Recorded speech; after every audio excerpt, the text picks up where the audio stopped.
नमस्कार। सदीनामा रोजाना बुलेटिन पत्रिका की ओर से आप सभी का बहुत बहुत स्वागत है। मैं सुदेशना सामंत प्रस्तुत हूँ आज का संपादकीय लेकर, जिसका शीर्षक है मरते हाथी बढ़ते बाघ, और इसे लिखा है हमारे सह संपादक श्री राकेश अचल जी ने। तो आइए सुनते हैं वे हमसे क्या कहना चाहते हैं। मध्य प्रदेश के जंगलों में हाथियों की संख्या कम हो रही है, लेकिन बाघों की संख्या बढ़ रही है। प्रदेश में पिछले एक हफ्ते में ही अलग-अलग ठिकानों पर 10 हाथियों की रहस्यमय तरीके से मौत हो गई। मध्य प्रदेश के मुख्यमंत्री डॉक्टर मोहन यादव ने इस सिलसिले में जंगलात के 2 अफसरों का निलंबन भी किया। मामले की उच्च स्तरीय जांच के आदेश भी दिए गए। लेकिन हाथियों की जान पर खतरा है। खास बात यह है कि मध्य प्रदेश में बाघों की आबादी में इतना इजाफा हो रहा है। मध्य प्रदेश में देश का सबसे बड़ा वन क्षेत्र है। संभवतः देश के वन क्षेत्र का 21% भाग मध्य प्रदेश में आता है। स्टेट ऑफ फॉरेस्ट रिपोर्ट 2001 के मुताबिक मध्य प्रदेश में वन विभाग के नियंत्रण में 95,221 वर्ग किलोमीटर का क्षेत्रफल आता है, जबकि इसमें वास्तव में 77,265 वर्ग किलोमीटर की जमीन पर ही जंगल दर्ज किया गया है। इसका मतलब यह है कि 18,000 वर्ग किलोमीटर के क्षेत्र में जंगल नहीं है, फिर भी वन विभाग का उस पर नियंत्रण है।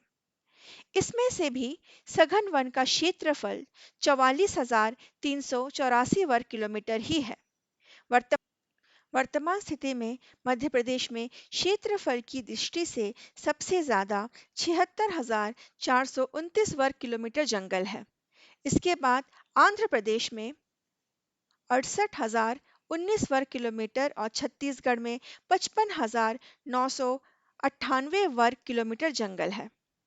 मध्य प्रदेश में हाथियों की संख्या का मुझे कोई सही ज्ञान नहीं है, लेकिन मध्य प्रदेश में हाथी है। मध्य प्रदेश में चूंकि सबसे ज्यादा वन क्षेत्र है, इसीलिए यहाँ अभयारण्यों की संख्या भी 24 है। किंतु इनमें से हाथियों का अलग से कोई अभयारण्य नहीं है। इन अभयारण्यों में अब वन्य प्राणी भयभीत है, क्योंकि जंगलों के सबसे विशालकाय हाथी ही इनमें सुरक्षित नहीं है। यहाँ खरमोर से लेकर घड़ियालों तक के लिए अभयारण्य है, किंतु हाथियों के लिए नहीं है। इसीलिए शायद मध्य प्रदेश में हाथी सुरक्षित नहीं है। बांधवगढ़ के जंगलों में 10 हाथियों की मौत का कारण दूषित कोदो, एक तरह की खरपतवार को माना जा रहा है, लेकिन कोई इसके ऊपर भरोसा करने को तैयार नहीं है।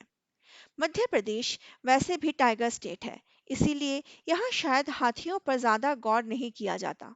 देश के हृदय प्रदेश मध्य प्रदेश में पहली बार बाघों की संख्या 785 हुई है। राष्ट्रीय स्तर पर पिछली बार की गणना में मध्य प्रदेश में बाघों की आबादी महज 526 थी, लेकिन अखिल भारतीय बाघ गणना 2022 के अनुसार इस बार मध्य प्रदेश में बाघों की संख्या में देश में सर्वाधिक वृद्धि हुई है। सबसे ज्यादा बाघों के साथ मध्य प्रदेश देश में इस बार बहुत आगे निकल गया है। उपेक्षित हाथी यदि अचानक न मरते तो शायद इस मुद्दे को लेकर कोई हलचल भी नहीं होती, क्योंकि मध्य प्रदेश में चाहे हाथी हो चाहे अफ्रीकी चीते मरने के लिए अभिशप्त हैं। हाथियों से पहले मध्य प्रदेश में कुओं अभयारण्य में माननीय प्रधानमंत्री द्वारा छोड़े गए अफ्रीका के 10 चीते मर चुके हैं। मध्य प्रदेश में 10 हाथियों में से एक नर और 9 मादा थी। इसके अलावा मृत 10 हाथियों में से 6 किशोर और 4 वयस्क थे। कहा जाता है कि 13 हाथियों के झुंड ने जंगल के आसपास कोदो बाजरा की फसल को खाया था।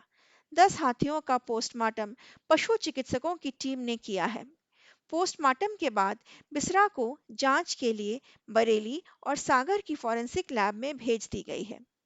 हाथी कोदो और बाजरा खाने पहली बार नहीं निकले थे। अब सवाल यह भी है, क्या उन्हें शिकारियों ने मारा है या ग्रामीणों ने? हाथी अपने आप तो कम से कम नहीं मर सकते। हाथियों को दांत के लिए भी मारा जाता है। हालांकि हाथी दांत की बिक्री भारत समेत दुनिया के सभी देशों में प्रतिबंधित है। साल 1986 में भारत ने वन्य जीव संरक्षण अधिनियम 1972 को संशोधित कर हाथी दांत की घरेलू बिक्री पर भी बैन लगा दिया था। भारत में ही नहीं बल्कि समूचे एशिया में हाथी खतरे में हैं। इनकी आबादी में आश्चर्यजनक रूप से गिरावट हुई है। हाथियों की आबादी 50% तक कम हुई है। मध्य प्रदेश में हाथियों की एक साथ इतनी बड़ी संख्या में हुई मौतों से ये सवाल एक बार फिर उठ खड़ा होता है कि क्या मध्य प्रदेश सरकार और भारत सरकार को हाथियों की सुरक्षा के लिए अपने राष्ट्रीय वन्य नीति पर पुनर्विचार नहीं करना चाहिए? हमारे यहाँ कहने को हाथी पूजनीय है, गणेशावतार हैं, लेकिन हकीकत यह है कि भारत में हाथियों और वनवासियों के बीच का टकराव लगातार बढ़ रहा है। हाथियों के इलाके में अतिक्रमण हो रहा है। ऐसे में जब हाथी आबादी में घुसकर तबाही मचाते हैं, तो उन्हें बदले में अपनी जान गंवानी पड़ती है। मध्य प्रदेश ही नहीं, अधिकांश राज्यों में कमोवेश यही स्थिति है। हाथी मनुष्य का मित्र है। भले ही जंगल में रहता है, किंतु आंशिक प्रशिक्षण के बाद वो पालतू बन जाता है। शाकाहारी प्राणी है हाथी। पहले सर्कसों में अपने करतब दिखाता था। आज भी जंगलों में मालवाहक है हाथी। हाथी किराए पर मिलते हैं। हाथी एक जमाने में राजा महाराजाओं की सेना का एक प्रमुख अंग भी होते थे। लेकिन आज हाथी खतरे में है। उनका कोई साथी नहीं है। अब हाथी मेरे साथी वाला कोई आदमी आपकी नज़र में हो तो हो। राजेश खन्ना तो हाथी मेरा हाथी बनाकर हिट हो गए। दुनिया के 20,000 हाथियों की जिंदगी बचाने के लिए अभियान मध्य प्रदेश में ही शुरू किया जाए तो बेहतर है। हाथी की असली कीमत तो मुझे नहीं पता, लेकिन हमारे यहाँ कहावत है कि मरा हुआ हाथी भी 1.25 लाख का होता है। हाथी पालना आसान नहीं होता, क्योंकि इसकी खुराक बहुत है। कुंभकर्ण है हाथी। हाथी पालना सदैव घाटे का सौदा होता होगा। शायद इसीलिए कहावत बनी है, सफेद हाथी पालने की। कुल जमा मध्य प्रदेश में हाथियों की मौत का जो कलंक मध्य प्रदेश के ऊपर लगा है, उसे धोने के लिए मध्य प्रदेश में भी एक हाथी अभयारण्य बनाया जाना चाहिए।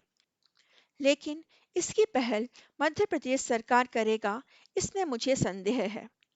मध्य प्रदेश में हाथियों की मौत का सच कभी सामने आ पाएगा, यह भी कहना कठिन है। हाथियों की कोई राजनीतिक पार्टी नहीं होती, इसीलिए उनकी मौत को लेकर ना ही कोई धरना देता है, ना ही प्रदर्शन करता है।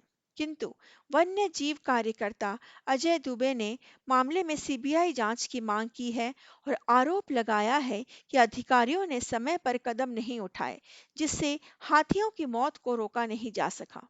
बांधवगढ़ टाइगर रिजर्व में 10 हाथियों के मौत के मामले में मुख्यमंत्री मोहन यादव ने सख्त कार्रवाई की है। इस मामले में टाइगर रिजर्व के डायरेक्टर गौरव चौधरी और एसटीओ फतेह सिंह नीनामा को निलंबित कर दिया गया है। मुख्यमंत्री ने वन विभाग को प्रदेश में हाथी टास्क फोर्स बनाने के लिए निर्देश भी दिए गए हैं। आप सुन रहे थे हमारे आज का संपादकीय, मरते हाथी बढ़ते बाघ। पता नहीं इसका रहस्य कब सुलझेगा। अगली बार फिर मिलती हूँ एक नए संपादकीय के साथ। तब तक आशा करती हूँ आप सभी सुरक्षित रहें, स्वस्थ रहें। धन्यवाद।